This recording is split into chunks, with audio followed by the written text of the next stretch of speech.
Welcome to today's edition of Rhodes Rage on Freedom Free for All. Over the last 15 years, our skies have been changing.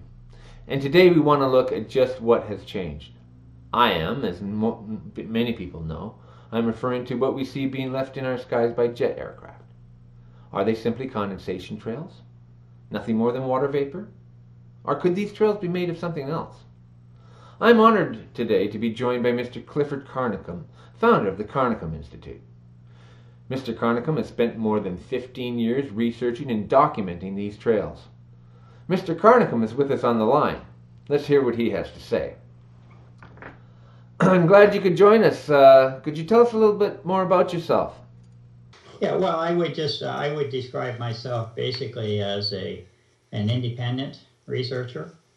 I'm not affiliated with any particular entity other than a nonprofit that I've started about 5 years ago.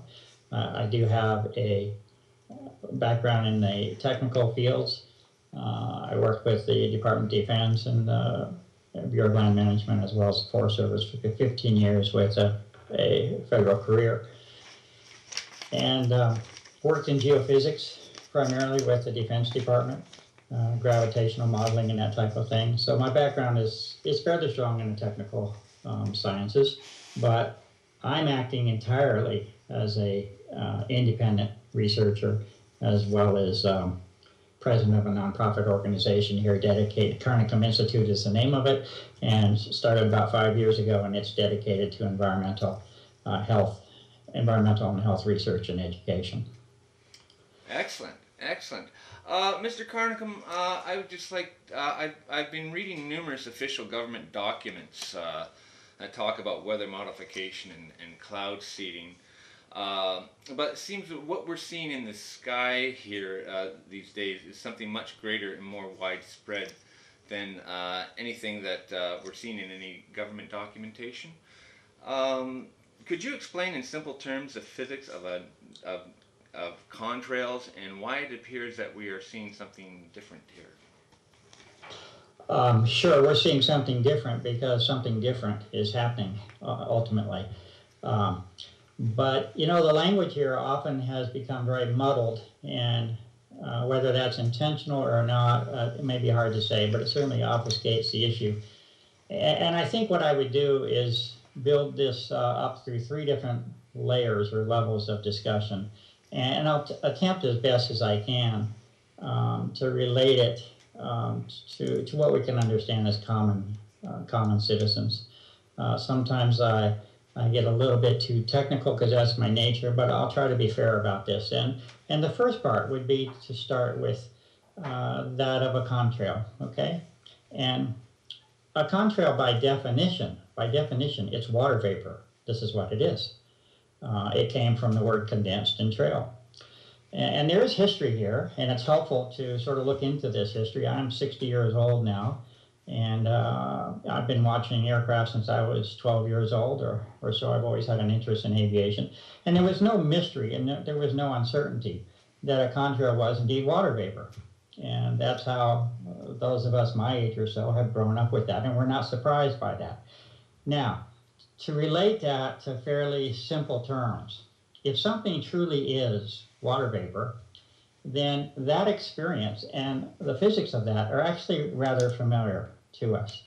And the first example I would give to us is if we just have very cold weather outside and we breathe, we have a condensation of water vapor that takes place in front of our face, right? You can see that water vapor from your body, which is hot, which will have similarity or an analogy to an engine here, basically an aircraft. The end products of combustion are basically water and CO2.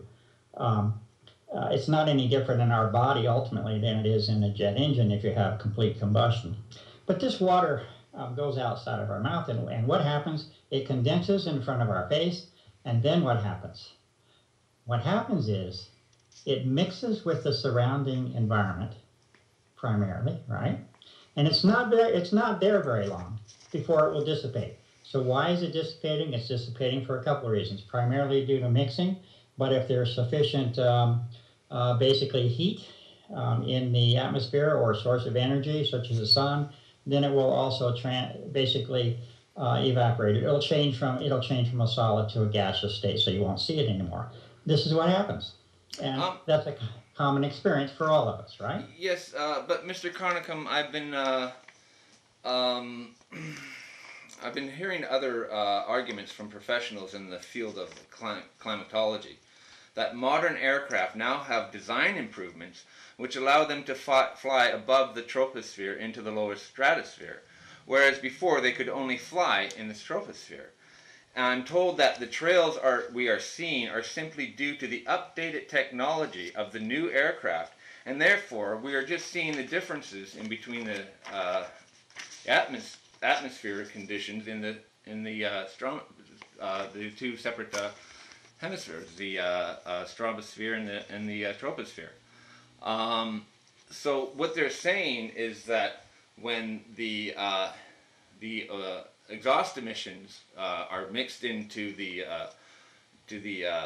troposphere, you have a difference in temperature, in gas, in density of air, so the crystals immediately freeze, and they hang around a lot longer, and they reflect the sun differently. Whereas they're saying that it's not the same thing. If you have the same sort of exhaust going into the troposphere, since there's a greater volume and variety of gases which the exhaust is being mixed into, the ice crystals don't stay around as long. What would you say about that sort of argument? Yeah, I'm going to take issue with that, Brad, in a big way. I'm also going to extend the discussion I just had a little bit more into the subject of clouds, because we'll need to make a distinction between contrails, clouds, and ultimately aerosols, and or a mix between all three of these. These are the three issues that we'll have to get through. And I made it through the first one on contrails, by definition being water vapor. And I'm going to sort of take on your question of this troposphere that I heard you mention, because it actually is surprising to me the way that's been phrased. But if you can, I'd like to now take the second extension of this discussion, and that being to what are clouds. Okay, clouds are not contrails. They're not the same thing. And yet the language has been mixed up in ways where we're sometimes presented as these are being the same thing. They're not the same thing at all. Clouds are not just water vapor. And this is an extremely important distinction.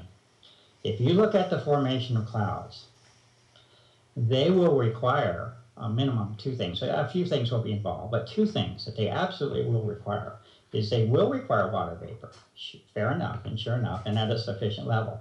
But they require something else. It's very important for a cloud to form. And that is they require a particle for that water to adhere to.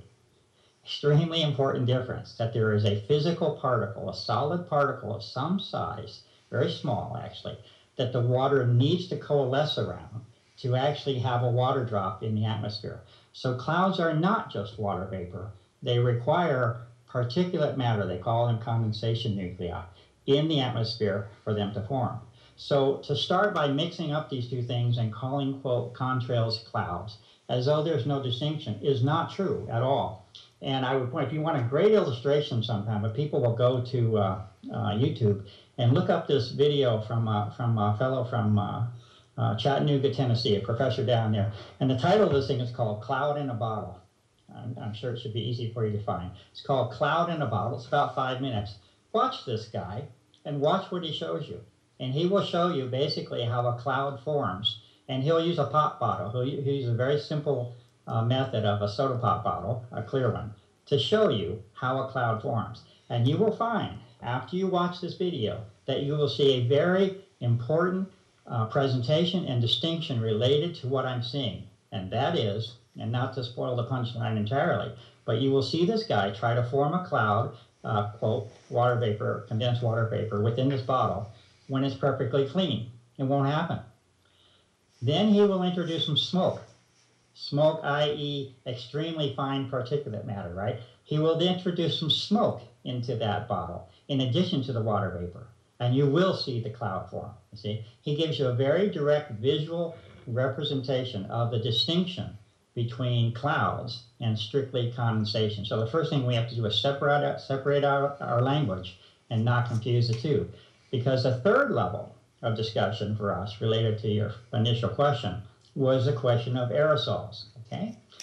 And an aerosol has similarity to that condensation nuclei that I was speaking of, being a particle, because an aerosol is a solid particle. It's a solid particle in gas or in a liquid. Now, one more comment, then I'll try to get to this question on stratosphere and troposphere. But the third level of this discussion will be, number one is contrail being by definition water vapor, right? Right. Number two will be an understanding that clouds do not form without the introduction of solid particulate matter, extremely small, but nevertheless necessary for the cloud to form. And the third level will be the issue of an aerosol. Now, the lead-in for a discussion, which we could talk probably for the rest of the night, we won't make it, but the lead-in here will be a question. And the question is, what if you were to artificially introduce extremely fine particulate matter into the atmosphere? The question is, what would be the effect? What would be the impact of that? And I'm giving us a little clue that when you artificially introduce particulate matter into the atmosphere, you have completely changed the normal physics of the atmosphere, because you have now provided a base, or basis, either way you want to speak of it, for, quote, water vapor to coalesce in a fashion that has similarity to cloud formation, if you understand what I'm saying. If you provide material, then you change the physics to where you now allow something that to happen that would not normally happen. And the next part of that question would be, what if you were to do it in an environment that was normally fairly clear and clean? It didn't have such matter, namely the upper atmosphere. And this is where we'll lead into your discussion about the troposphere and such. But what if you were to do that at the higher elevations or altitudes of the atmosphere, where there normally is not material? What would happen? And it's more than a suggestion, but I'm telling us that by doing so, you now provide an environment where you can have basically congregation, coalescing of water vapor around that fine particulate matter and create, quote, clouds. And the clouds have big quotation marks around them here, right? Because they are not normal clouds at all. Right. Because your basis for formation is basically the introduction of particulate matter. And it gets even more interesting when we start asking about what the nature of that particulate matter is and how would that behave, the chemistry and the physics. Not everything's the same, right? Something made out of glass is not the same thing as a soluble salt. So obviously the type of material that you're putting up there can have a huge impact upon the end result. And maybe we'll get into that discussion later about what distinctions there are between various materials and how they might interact, namely the chemistry of them. Well, now, go ahead, Brad. I find it interesting that this argument is given about the two different levels of the atmosphere being so different so as to produce this phenomena, this trail that we're seeing these days. And there's the argument that there's more international flights these days, and that's why we're getting so many of these, higher atmospheric trails. But the question is, how is it that some days we see no trails versus days we see massive grids of trails? Doesn't that seem rather peculiar? And when we're seeing these circular patterns, trails turning off, at one point and starting again at another, these spindly, wispy trails, crisscross trails. How do we have this argument that it's part of the atmosphere where these things are supposed to be occurring like this because we're flying higher in the atmosphere, and yet we have all this other phenomena of breaking and wisping trails that seems to be descending into lower elevations. Brad, I'm one question behind you all the time. I'm going to catch up with you as we go along. It is such a hot debate these days. I'm one question behind you, and that is I want to answer your previous question about the reports of, quote, flying at altitude, okay, or higher altitude. The fact is, it's not the case. If somebody is saying that primary aviation is taking place in the stratosphere, this is false. This is simply false. When you presented this to me, I said, it doesn't exactly make a lot of sense. Let's look into it from the factual standpoint and find out why it doesn't make sense. And here's the reason. The lower layer of the atmosphere is the troposphere. This is the lowest layer. Okay? This layer runs up roughly, let's see, the higher number is roughly, it's about, roughly about 60,000, 50,000 to 60,000 feet, somewhere in there in elevation. You're in Canada, so you folks might be in the meter system, kilometers, right? Right. Old Americans here and whatever, we can translate 0.62, but nevertheless, 50 to 60,000 feet in altitude is the troposphere. Now, let's start asking about aviation a little bit. What is happening with aviation? I looked up the altitude history, you know, the breaking of altitude records out of curiosity here. The fact is, in the 1920s, we had the altitude problem figured out. In the 1920s, they were able to fly aircraft. Of course, it was a record, but they were able to fly aircraft at the altitude that aviation has settled in commercially over the decades. And this is roughly 35 to 40,000 feet is where long-range commercial air traffic is flying, okay? Now, when I said the troposphere goes up to 50 to 60,000 feet, and then I state that commercial aviation is happening at 35 to 40,000. By the way, that's the upper flight, okay? Yeah. Any of us can fly and just listen to your pilot. But the lower flights will be at 25K, and the upper flights will be 30, 35K, and 40K, 40,000, is extremely high for any kind of aircraft at all in terms of regular commercial and or even military aircraft. So they're right in the upper range of the troposphere. There's the stratosphere, okay? The stratosphere is like, it's 100,000 feet, okay? It's much larger. Commercial aviation is not flying in the stratosphere, and there's reasons for this. The reason is there's no air there, okay? There's no air there. There's the whole argument right there. I saw a photograph. I'd show, if I had my screen share, I'd show it to you, but I saw the photograph, and they show the photograph of a space shuttle, okay, at the boundary between at the upper limit of the stratosphere. Listen, to claim that civil aviation is happening in the stratosphere, it just doesn't happen. The darn, the SR-71, the reconnaissance plane, the spy planes, that was one of the highest flying aircraft of all times, right, for spying. That thing was flying at 100,000 feet. That is not representative of commercial aviation. So they're not flying in the troposphere.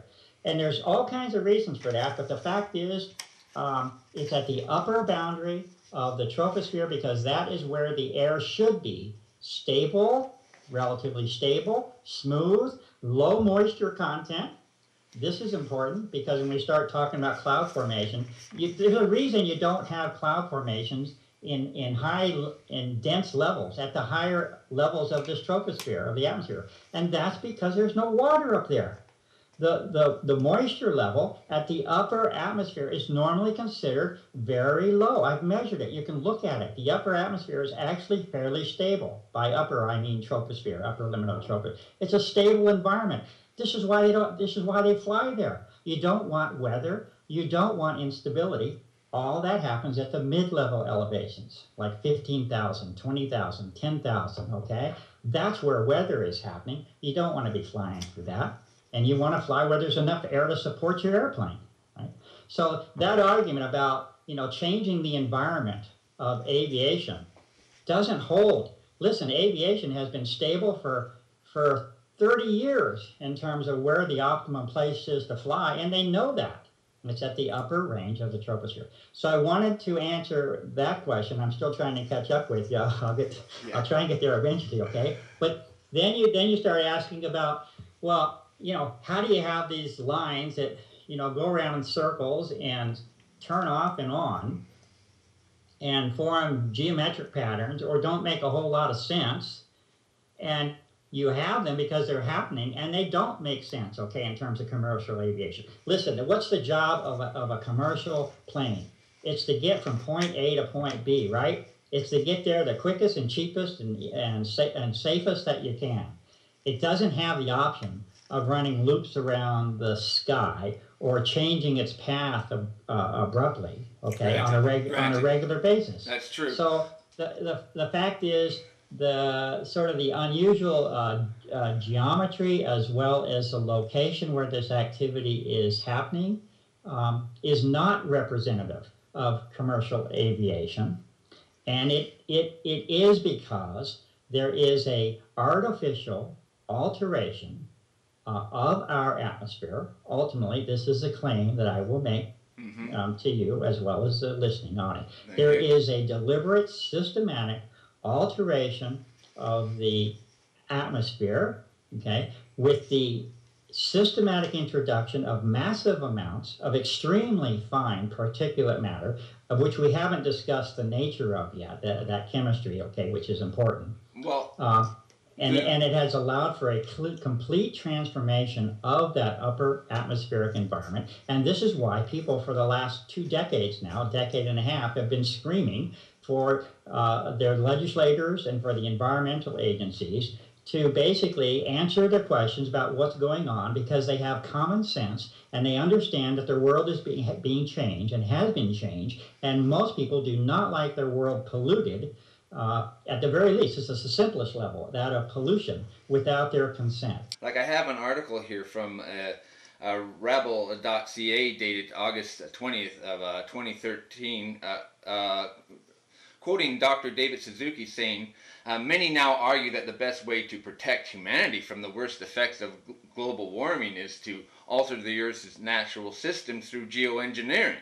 Then he goes on to say, geoengineering to combat climate change is largely untested. However, we may have to consider it. The implication here being that there's certainly not any geoengineering going on at this time, but that they may have to consider it for the future. So basically, he's saying it's not happening. He backed up this document. He produced another document that I have here. Basically, it's an addendum to the first one, in which he said, I recently wrote about geoengineering as a strategy to deal with climate change and carbon dioxide emissions. That drew comments from people who confuse the scientific process with the unscientific theory of chemtrails. So basically, he seems to be trying to say we're all wet. This isn't happening on this scale. He goes on to say scientists have tested and used cloud and atmospheric seeding for weather modification and consider them as ways to slow global warming. He goes on to say, with so many unknown possible unintended consequences, these practices have the potential to cause harm. Then he goes on to say, but the chemtrail conspiracy theory is much broader, posting that military and commercial airlines are involved in constant and massive daily spraying that is harming the physical and mental health of citizens worldwide. I don't have space to get into the absurdities of belief in a plot that would require worldwide collusion between governments, scientists, airline companies, executive pilots to amass and spray unimaginable amounts of chemtrails from altitudes of 10,000 meters or more. I'm a scientist. I look at credible science. There is no science for the existence of chemtrails. And that's Mr. David Suzuki, a very big icon in Canadian popular culture. Yeah, I have some comments, because you did send me this article ahead of time, and I do have some comments on this article. But underneath this, I would always say that people need to honor, basically, their own common sense, because we can be told that something is not the case. And there are many occasions we learn that, well, that wasn't exactly the real story. So a person can claim a position of authority and make some type of edict, but you should never lose sight of your common sense. The Americans now understand that every one of their basically communications have been collected into a sieve and filter system for a long time, right, into a decade. But we were told that no such thing was ever happening, right? So just because there is, quote, an authoritative figure that states something doesn't necessarily add any credence to it whatsoever. You have to take your own common sense and do your own research. Now, I'm not a person who is after personalities, but you have given me information. So my comments are not of a personal nature, but you've given me information with Dr. Suzuki's articles, okay? And I've looked these over, and you know, I have some rather strong reactions to them, because when I look at these quote articles, there's no science basis in any of these articles. Well, will the real scientists please stand up? Take the history. Take the history of this communication. What I see from a Dr. Suzuki or David Suzuki, again, forget the personality, but what I see is an individual that wrote an article in 2010. And by article, it's like 3 paragraphs to me. It's not what I think of an article. I have roughly 1,200 pages of research over the last 15 years available to the public. That's what I offer, okay? I see about 2 or 3 paragraphs from an individual who does have a certain sense of notoriety in your country. I understand that. Profound sense of notoriety, actually. But when I read the article, what the article says in 2010, he makes a statement basically saying geoengineering is insane. This is what the first part, 2010, a statement that geoengineering is insane. Okay? Now, that sort of speaks for itself, that this individual is making a rather strong statement that this may not be the best thing for the planet to artificially manipulate it in terms of changing whether it's the atmosphere or however you're going to do it. But geoengineering is basically the artificial manipulation and design of systems to affect the Earth. Okay, that's what it is. Now, in 2013, he writes this next article, and he writes it in September of 2013. Okay, and in this article, it's where you're citing. Right. And what we notice there is a rather distinct sort of turn of sentiment in that article, where he basically says you know, I think we need to consider this. His actual blatantly statement says that. is, yeah. His statement is basically, oh man, where is it? Nevertheless, he basically is saying that we must now consider geoengineering. Now, I don't view this as a science article at all, particularly. He quotes about 2 or 3 people that list certain strategies. But when I think about science, I think as people who do original research. The scientific method is based upon direct observation and analysis. This is what true science is based on. There is none in this particular article.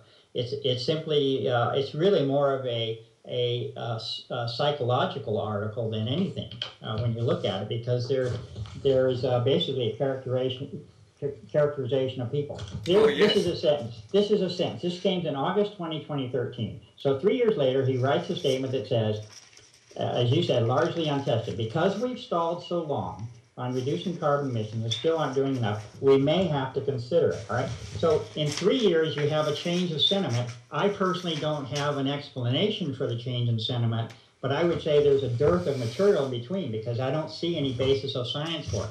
Now, the one that disturbs me the most is the article that comes 1 month later. That second one was August 2013. Now you have a letter written in September of 2013.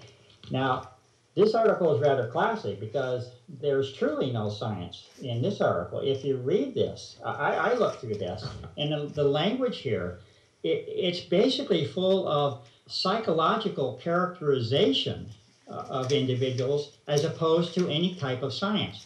And I'll go through a couple of these examples, okay? And language is very important, because language is used to basically influence and manipulate people. Can be used to manipulate, but definitely used to influence people's perception of events. Here's one of his opening lines, okay? He says, chemtrail believers. Actually, he even starts off, he says the unscientific theory of chemtrails. I'm going to run through these very quickly. First off, if you're dealing in the scientific world, I don't use the word chemtrails, okay? Right. I do not, because it has no scientific definition. Right. So there is no unscientific theory of chemtrails. There is no definition for the word, basically. Right. And it's problematic in its own sense. So if you're going to say you're claiming to be a scientist, then at least focus on the science of the issue. The second phrase that he continues with, he says, chemtrail believers claim governments. Now, I don't know about other individuals, but I don't operate upon belief.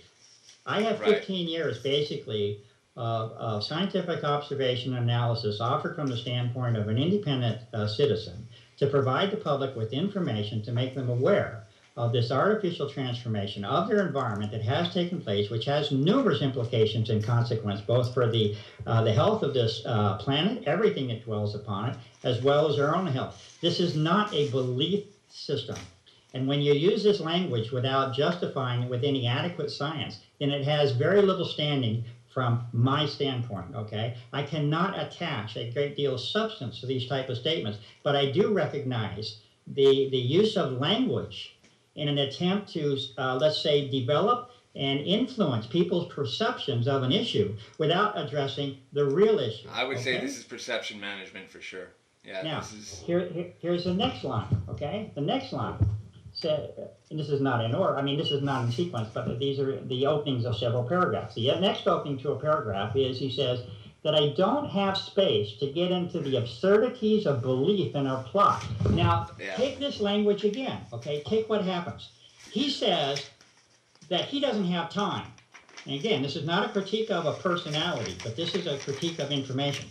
This individual says that he doesn't have the time or space to get into the actual information about the issue, okay? Right. When all that I see over a 3-year period is basically 6 paragraphs of production, none of it particularly focused on any original science of any kind or reporting. Yeah, I have the same article right here. It's just, yeah, I was quoting and then again the word of belief, right? I do not have space to get into the absurdities of belief. Again, implying that it's a belief system. And in fact, if you read this article, it has very much the connotation of basically describing individuals that have concern about this issue as somehow adhering basically to their own form of religion. Religion is about belief. Religion is about denial, okay? Religion is about mass, basically, perception of events that you cannot truly observe or understand. This is the characterization of his article. Now, I will say, in direct contest to this, if this individual does not have time or space to discover this, I do.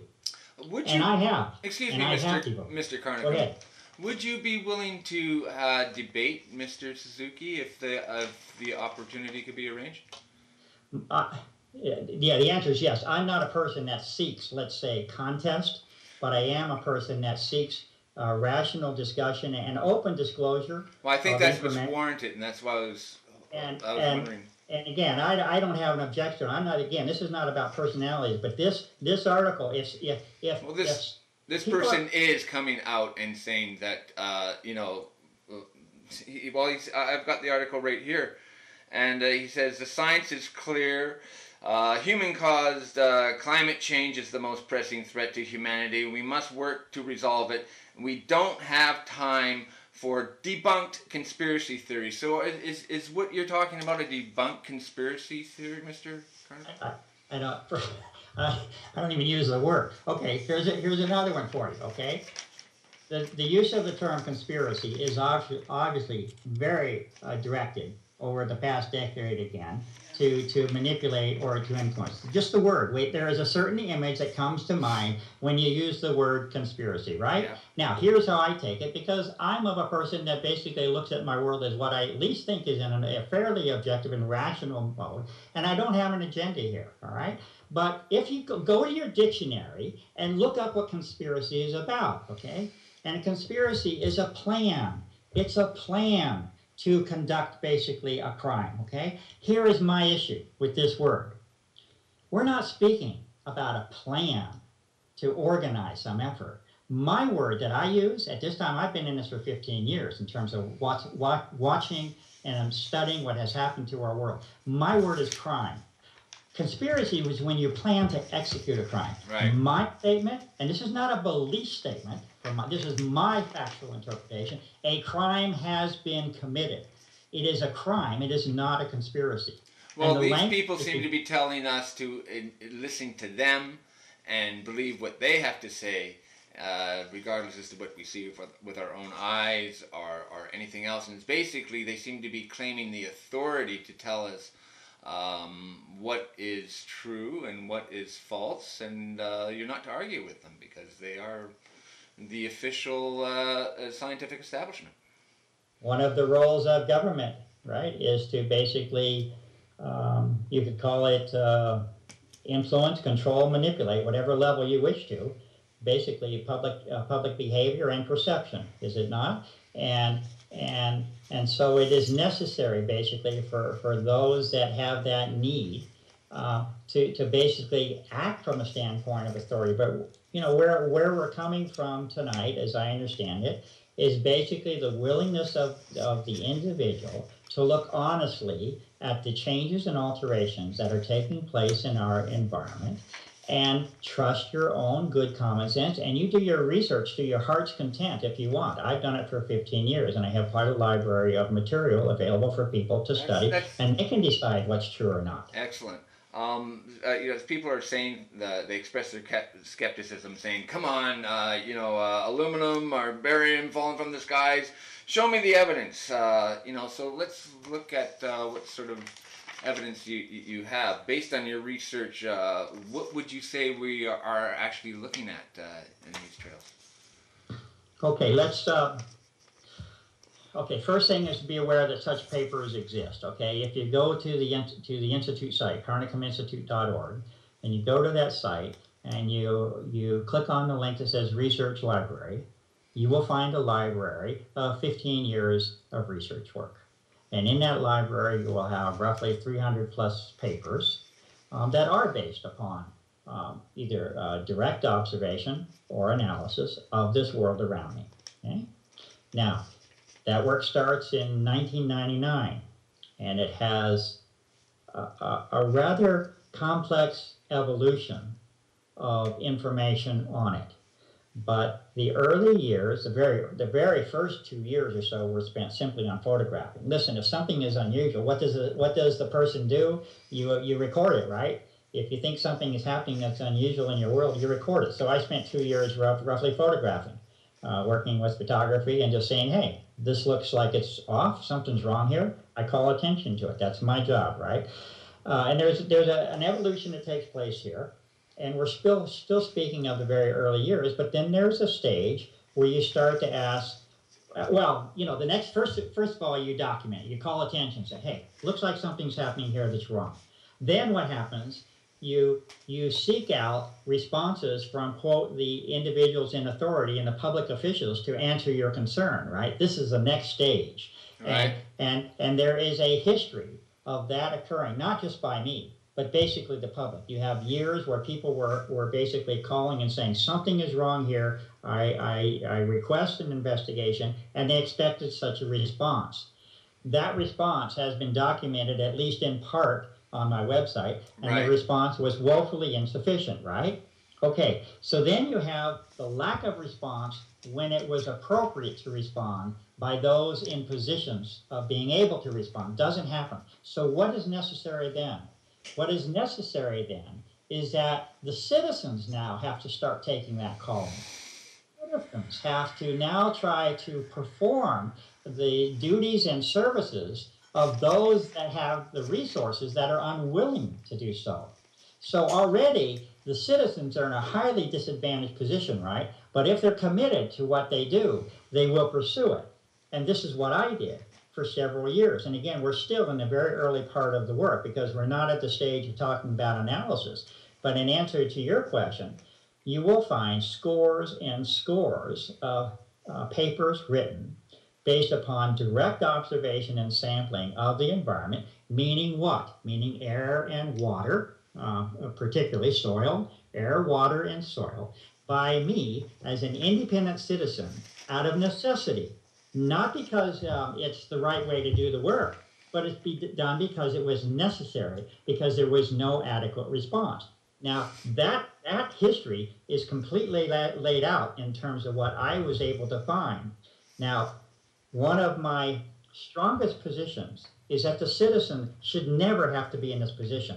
It is not the calling of the citizen to perform the duties which require really resources that are only available through the system which we have set up in society, and that is basically a taxation system, right, that funds and provides for services at governmental levels and environmental levels to do the very work we're speaking of. So I did my best, is all I can say. People can look at that work and they can judge. I'll give you a summary of some of that early work in terms of what it found.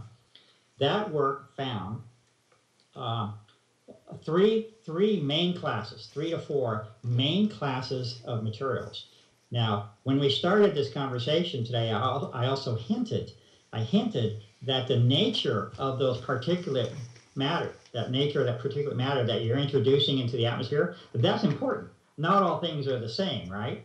So when I say this statement here, you want to keep in mind that there's more to the story, and that is when I say particulate matter, well, the big question is what's it made of? But here would be 3 to 4 categories of materials that were found over the years. The first would be that of, here's a loaded phrase for us, but hopefully we'll make sense of it. The phrase is that of ionizable metallic salts. This is one of my primary findings, that we appear to have the introduction of extremely fine particulate matter, that it has the characteristic of being ionizable. This means something that can be charged electrically. Ionizable metallic salts. Okay, we can talk about them more, but this would be number 1. The second category would be that of a very unusual filament nature, most unusual material. Extremely fine filament nature, airborne filament. And by the way, people will make their objection that, I'm not sampling at 40,000 feet from aircraft. Listen, that's a fact. I'm a human being. I have my resources. I'm planted on Earth. I don't have access to aviation equipment at 40,000 feet. I do what I can. Right. I can get up to 10,000 feet on the mountains, and I do that. But I do what I can. And yes, my sampling is from the ground. But sorry, folks, gravity works. Everything does come down eventually. It might take a while, but it all comes down eventually. The second class of materials is this extremely fine filament. Now, to put this in perspective, your human hair, you have more hair than I do. I have a little bit left. But human hair is roughly 60 to 100 microns in thickness. This is a sense of scale, 60 to 100 microns. Asbestos fibers are about 2 microns in thickness. Now, many of us are aware of the environmental issues that went along with the presence of asbestos in our environment, right? And the huge mitigation programs that were in place to reduce the presence of asbestos. Why? Because of its hazard, right? Extremely fine filament, non-digestible. It's basically mineral, so it's very bad for the inside of the system, right? Respiratory system. All right. That filament is 2 microns, roughly thick. By the way, filaments in our clothes and spiders are in the neighborhood of 7 to 12 microns. Okay, here's one for you. The filament that we're speaking of, this airborne filament that has been documented over and over and over and continues to this day, the Institute has a research project going on involving these filaments. And this filament has well over a decade and a half history. But these filaments are sub-micron in nature, okay? Less than a micron. And as a matter of fact, this is very recent information, just over the last 3 or 4 months. I've known that this is likely the case, but it wasn't until 3 or 4 months ago that I actually received electron microphotographs for the first time. Oh, really? I've been waiting for 15 years for them. It's difficult for citizens to have access, let's say, to the necessary information. It's not unknown what we need to know. What is unavailable are the resources to get the work done. But I was able to receive electron microphotographs of this very material that I speak of. Not only is it submicron, the fact is it is in what's called the nanometer range. And people that know my work, they will know that I have a reluctance to use the word nanotechnology with respect to this work, because I know that you need an electron microscope to see it, and I've never had one. Okay, right. So I've had to use the word submicron. Right. Well, this information, I do know that these filaments measure rough. Smallest one looks like about 200 to 300 nanometers. This means 1/10 to 2/10 of a micron. So can you imagine? Take your human hair at 60 to 100 microns. Go to your asbestos fiber, which is 2 microns, and think of all the problems that were associated with non-digestible, non-soluble filaments in the environment as asbestos. And now jump down to something that is 1 to 2/10 of a micron, repeatedly found in the environment, with no proper explanation for it, know that it's airborne, collected in numerous locations, not only in this country, but now across the world, documented to be collected across the world, and no adequate response. Now, to give you, this is only number 2, right? We're only making it to number 2 so far. But this filament has a very important history in that this material back in 1999 was sent to the United States Environmental Protection Agency for the purpose of identification on behalf of the public. Very interesting history, but if you look into that case, the material was sent by certified mail. The EPA refused to acknowledge that sample. They did not say anything. They took the letter and just said, hey, we don't know anything about what's going on, but they never even acknowledged receipt of that material. They kept it for a year and a half. The Freedom of Information Act was filed by a third party, a year and a half with absolutely no response. A year and a half later with the Freedom of Information Act, they return that sample and say, we have no obligation to do anything. This is what happened with this filament material. It goes back to 1999. It's going to end up being very important in our discussion to Dr. Suzuki or David Suzuki. At some point, we'll want to do a little bit of examination about this filament and the role that it currently is playing in the health of the general population across the planet. It's a very serious issue that we're talking about, and it remains an important topic of research and current topic. Number 3 on our list, biologicals. I beg your pardon? Biologicals. Yes. You have asked me what types of materials are being found in the analysis of environmental samples a year, right? Right. First one was the ionizable metallic salts, of which we could have a discussion for a couple hours on that. Second is an extremely unusual filament nature that was refused for identification by the United States Environmental Protection Agency, okay? That has very important ramifications with respect to health, as if we had more time to discuss it. And the third will be that of biologicals. Now, what do I mean by biologicals? This is a very serious subject that most of us are not really willing or wanting to hear about.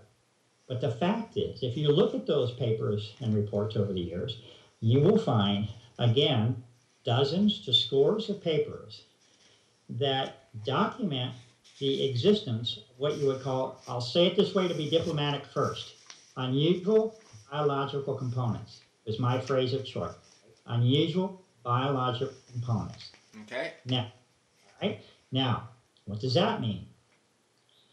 There is something called an erythrocyte, and this will be hard for people to deal with, but I go by the facts. I go by what this thing called an erythrocyte is a red blood cell. This is what it is. An erythrocyte is a red blood cell. Okay. If you look at these reports, you will find the repeated detection of what is, by the best available analysis and observation I can make over a sustained period of time, multiple studies and observations, of the existence of what you would call a freeze-dried or a desiccated erythrocytic form within the samples. And by the way, that filament, that sample I was talking to you about, the EPA, that they refused to identify, guess what was a part of that observation? The existence of unusual biological components within that sample. So you got no response, is what you're saying. Yeah, they had it for a year and a half, and then they turned it back and said we don't have any obligation to do anything.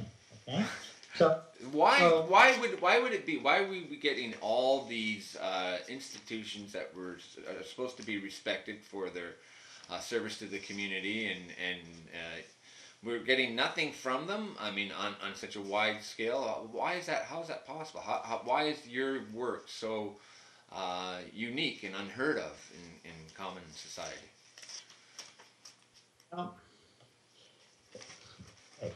There are, what would you say? There is information, there are programs, there are operations, there are systems in place that the public, let's say, deserves to know about by the judgment of people that create, develop, and manage those systems, right? There is a body of information that these bodies of government believe and feel that the public has the right to know. There are systems, there are programs, there are operations, there are methods that it is also deemed that the public does really not have the right to know. Okay? Now, I'm not saying right or wrong. I'm just saying this is a fact of life. Who has the right to make these decisions? Well, these are great questions, right? These are great questions that we should all be asking. And what would be the basis of these decisions? What's reasonable and what's not reasonable, right? And there is a very important line that is to be crossed when you're trying to answer this question. And one of those questions will be, is this call it a covert operation, or is this an open operation, okay? Well, I think it's pretty covert because nobody's talking about it, and it seems to be taking place. Be absolutely my conclusion as well, Brad, but there are those that say there is no issue here whatsoever. Clearly, that's what Mr. Suzuki is saying, exactly. And that this issue is really just about global warming, and don't be concerned. And it's probably, it's for your benefit, but it's really best that you don't even know about it. Okay, I don't follow that line of reasoning because it doesn't compute with me. If something's for my benefit, then I would think that such a party would want to tell me about it. You'd think. If one doesn't tell you about it, it would make you ask a question as to why am I not being told about it. Indeed. But when you ask why do they not respond?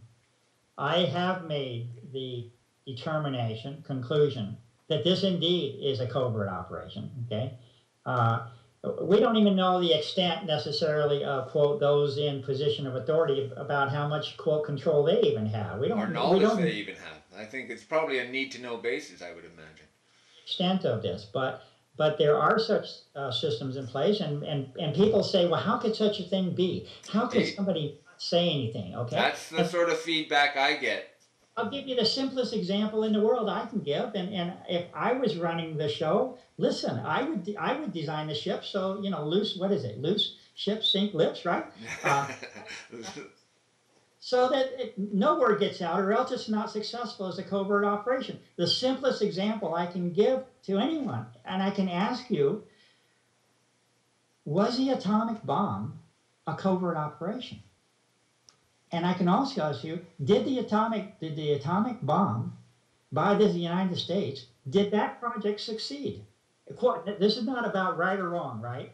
But, quote, having an objective and a mission, did they succeed? Did they successfully manage a covert operation? Right. Such that, the Manhattan Project? Yes. Was it conducted successfully? Of course it was. Clearly. Okay. Don't tell me it can't be done, because right. It was done. It was done 40 years ago, 50 years ago. And if the stakes are higher, listen, the whole world is full of covert operations. It's now become basically a duplicate part of our lives. Look at the darn phone issue I was talking about. I knew over a decade and a half ago that every communication in this world was brought into a computer system. I know that from my own instincts as well as observation. Now we know it. Why? Because some individual comes out and tells you? Is that when you know it? If you're alert and aware of your environment, you can make judgments again for yourself as to what you know to be true or not to be true. The facts speak for themselves. Those that have been called upon to do their duty to basically investigate the issues of environmental damage, and this is the mildest level I can say it, have been called upon to do their duty, and they have failed woefully and completely in doing so. The issue is much more involved than an issue of pollution, and we don't have time to get into tonight the issues of health, and how the general population shows itself likely to be affected by this in a way they don't begin to understand right now. But nevertheless, at the simplest level of examining a source of undesirable pollution in our environment, the authorities have not responded. Those are the facts. Yeah. People decide what they want to do. They won't even admit that anything's going on at all. So they didn't admit your phone was being tapped either, right? Right. Okay, so what's true? Who, this is not meant to you, of course, individually necessarily, but the question is, rhetorically, who do you think is responsible for telling you the truth or for discovery of the truth?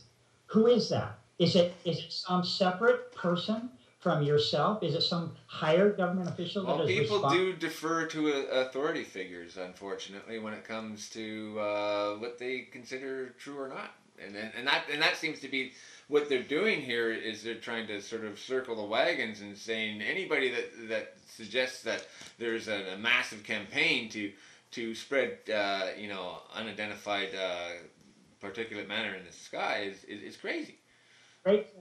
Great phrase in the Constitution there. Somewhere I would believe it should be the Constitution. There's a phrase to the effect that governments derive their powers from the consent of the governed. What a wonderful phrase, right? Yeah. What a wonderful phrase of truth. When we say we defer to something, right? Then we're truly not owning up to our responsibility. Not to get on the political bandwagon, but these issues are important. These social mores underlie the why of how things are happening without people acting assertively and responsibly to basically manage their world by deferring, right, to those of authority.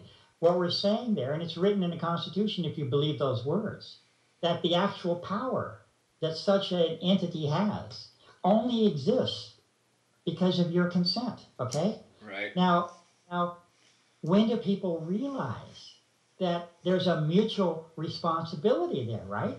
If you're consenting, then you're saying, I am willingly allowing myself to be governed because I have trust and faith in you, right, to act responsible, right? Right. And what's the conclusion? If you're not acting faithfully and responsible, right, and dutiful, then by those words, if you believe in them, then there actually is no power. The power is false, okay? The power is not earned. We could say that at least, right? The power has not been earned if you are not fulfilling your duties to serve the public from the standpoint. And therefore, the responsibility and falls upon the individual to no longer acquiesce, right? But I want to thank you basically for making the opportunity available to speak. And, hopefully out of this can also come a greater sense of coordination between the Canadian side and the United States side. There is an international awareness here. It's not coordinated. Well, I would love to have you up here, Clifford, in British Columbia, and debate our very famous scientist, Mr. David Suzuki, one-to-one. I don't think one can underestimate the difficulty the public have with iconic figures such. It's like a father authority to people, and they do unfortunately defer their better logic and intelligence to authority figures. And it seems obvious to me they're coming out and trying to poo-poo your work and the things we're trying to point out quite deliberately, and in a manner which is conducive to perception management in the public. And it's deliberate, and I do believe we have to confront this sort of deliberate deception that I see going on in the media world.